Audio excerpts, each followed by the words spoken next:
sounds.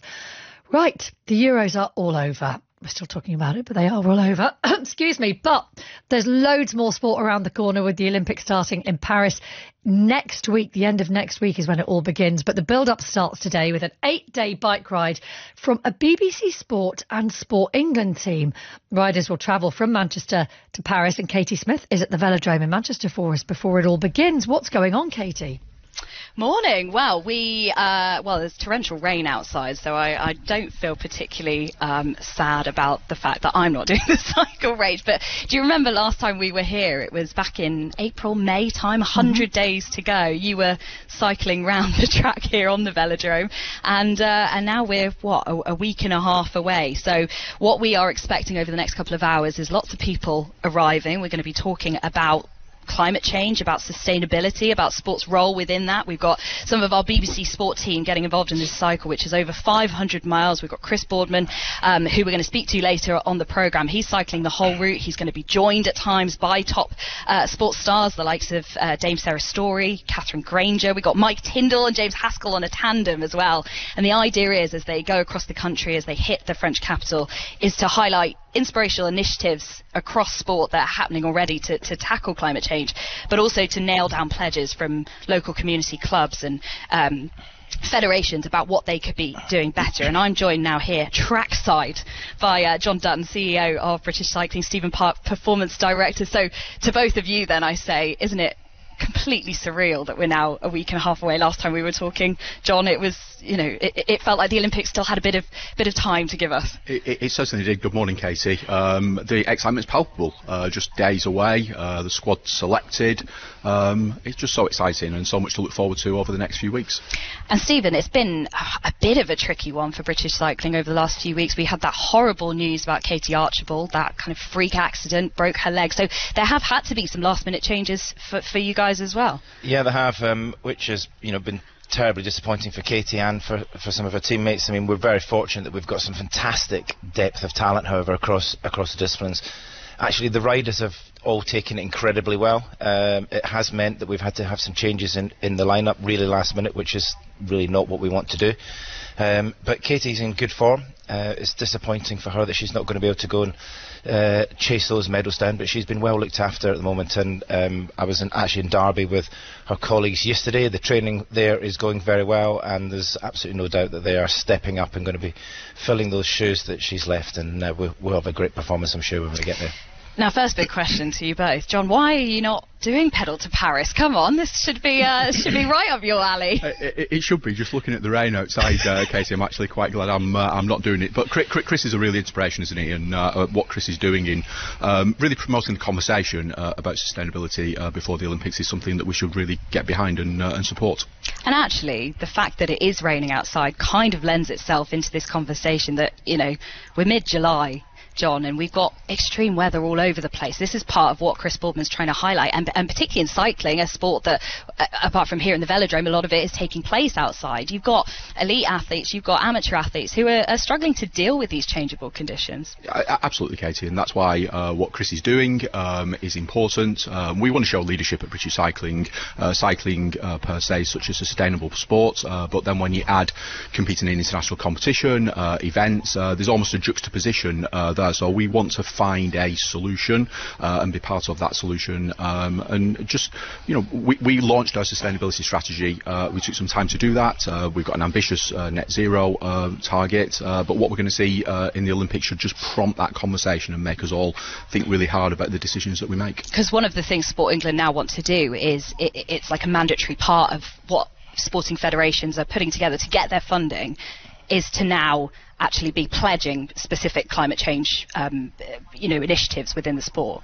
Yeah, I think everyone's clear that there's a lot we all need to do to try and improve the climate. I mean, just today I'm looking at the weather forecast for Paris. It includes, the first thing is, where's the jet stream? What's the impact? And yeah, the weather's bad now, but we all, all of those of us that come from Scotland and the north know that there's no such thing as bad weather, just the wrong clothes. So fortunately, I hope that Chris will have some great clothes when he does this ride. But certainly for us as a team, we're always thinking about what are the little things that we can do to just start moving ourselves in that direction as we try and seek to being in a net zero position by 2035. It seems like a long way away, but it's going to come around really quickly. So every single thing we do, whether it's reducing waste, whether it's trying to remove renewables and get into that situation. And athletes on your team, if they want to be promoting these sorts of messages, is that something that you support? Oh, they're very active actually in that space, and they're very keen as a team that we do that. So, in fact, most of the things that we're doing nowadays are often prompted by the athletes, where they're coming to us as staff and they're saying, right, what can we do about this area, or could we reduce this, or could we travel in a different way, could we look at reducing our carbon footprint as we look towards the future to try and ensure that we're leaving the world in a better place. Stephen, John, it's been great to talk to you. Best of luck for the next week. I'm sure it'll be incredibly busy, week and a half, and then we all get going next Friday. Thanks so much. So it's pretty quiet here at the moment, Rachel, at the Velodrome. I think it'll start to pick up the pace as we go through the morning. We're going to speak to Chris Boardman in the next hour as well. Excellent. Thank you so much, Katie. Yeah, we'll be returning to the Velodrome a couple of times throughout the programme this morning.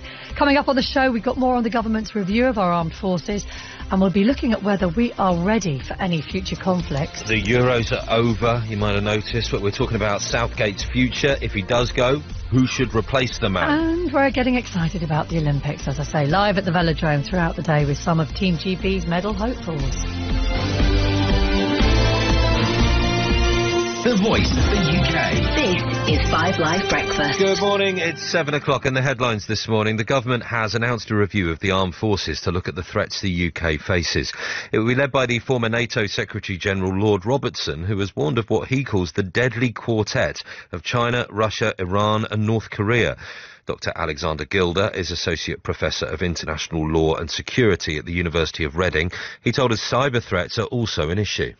Since the invasion of Ukraine 2 years ago, the UK and its allies have refocused on traditional battlefield threats as well. And NATO, in particular, has undertaken exercises that focus on preparing for warfighting. And the Defence Review will need to look at providing the right equipment, research and development spending in the right areas to provide the next generation of equipment for our armed forces. Donald Trump has appeared in public for the first time since the attempt on his life on Saturday. The former president had a large bandage on his ear at the Republican convention in Milwaukee. He's also named his vice presidential pick as 39-year-old Ohio Senator J.D. Vance. Our correspondent Nomia Iqbal is at the convention. He appeared really subdued, actually. He looked very tired and very emotional. People were stood up. They were applauding him. They were giving him a standing ovation. He didn't actually give a speech. He doesn't plan to do that until later this week. But earlier today, he was officially nominated as the presidential candidate for the Republican Party. We heard also who his vice presidential pick is. President Biden has admitted it was a mistake to talk about putting Donald Trump in the bullseye while campaigning ahead of the assassination attempt. But Mr. Biden insists he meant they need to focus on his policies. The family of Jay Slater, who disappeared in Tenerife last month, are awaiting the results of a post-mortem examination after the discovery of a body. Spanish police say all evidence suggests the remains are those of the 19-year-old from Lancashire. The Chief Inspector of Prisons has warned that a young offenders institution in West London has more violence than any adult prison. Feltham A holds male offenders aged between 15 and 18. The Czech billionaire, hoping to take over Royal Mail, has told the BBC he is committed to delivering letters 6 days a week for the same price anywhere in the UK. Daniel Kretinsky's £3.6 billion takeover still needs the backing of shareholders and the government. Trade unions have raised concerns about his plans. Let's get your sports news. Here's Nick. Thank you. England Lionesses boss Serena Wiegmann insists that they will not play for a draw and will do all they can to secure 3 points when they face Sweden in Gothenburg tonight. A draw would guarantee automatic qualification for next summer's Euros. Scotland, Wales and Northern Ireland all feature in their qualifiers. Wolves boss Gary O'Neill says striker Hwang Hee-chan was the target of an alleged racist remark by a Como player in a pre-season friendly last night. And Luke Littler is out of the World Match Play darts in Blackpool. He was beaten in the opening round by the 3-time champion Michael van Gerwen. More after 7:30. How's the weather looking for us today, Chris Fawkes? Wet again, in a word, Rachel. Yes, we've got low pressure continuing to bring some rain. Now, the rain's particularly heavy at the moment into Lincolnshire, but the rain band stretches right the way across Yorkshire. The peaks, the Pennines, around Greater Manchester, Merseyside, North Midlands, Wales and South West England. So that's where the heaviest rain is this morning. We do have extensive low cloud also affecting central lowlands of Scotland and eastern Scotland, the northeast of England area. With that, we've got some mist and fog patches and some patches of drizzle. So quite a bit of rain around this morning. The weather will improve though as we go through the day, though as we go through the day, though as we go through the day, though as we go through the day, though as we go through the day, though as we go through the day, though